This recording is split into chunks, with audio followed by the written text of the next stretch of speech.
Hey everybody, so we're going to talk about the tragic event of the Space Shuttle Challenger exploding.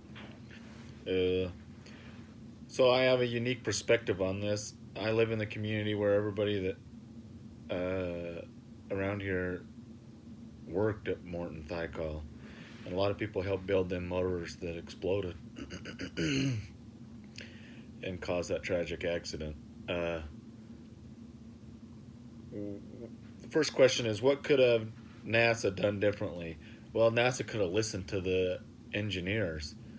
When somebody that designed something and signed off as it being safe comes to you and says you're doing it not within the parameters that we designed it, you need to listen to them.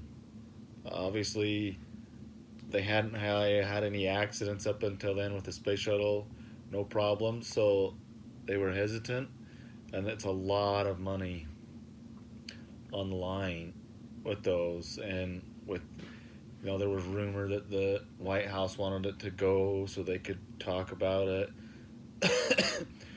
which is all a moral dilemma. Well, do we do it for these people and not for these people? But the people that designed it said, we don't know if it's going to work. That should throw up red flags left and right.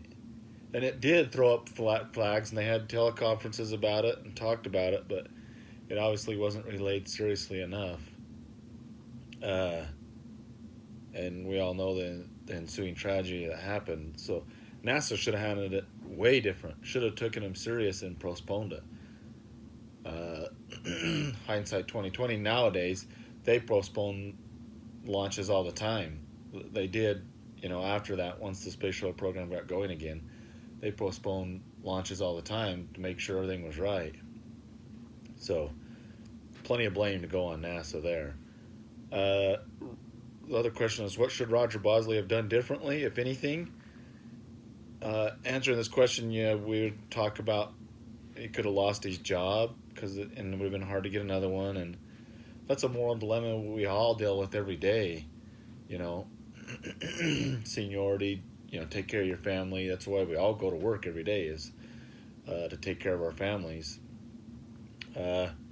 He maybe should have pushed a little harder if he really truly thought that was the case. He should have pushed farther, but it sounds like they pushed pretty good, and NASA just says, "Are you guys nuts?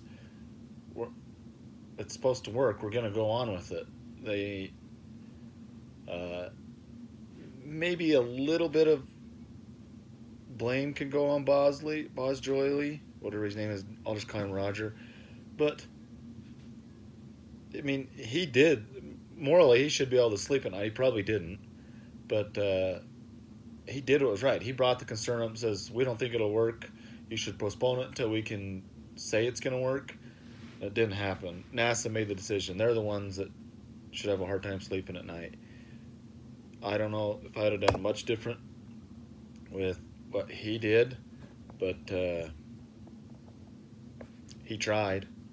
And I've been in them situations where you make those kind of decisions in your life and you do what's right, especially when it talks about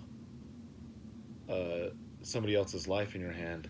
The last one is, what do I see as a future of engineering professionals' responsibilities in relation to both being loyal to management and protecting the public welfare? Uh, Companies needs to understand that hopefully they're hiring the right people and they will make the moral decisions in design and execution. But at the same time, we all know that you're a number.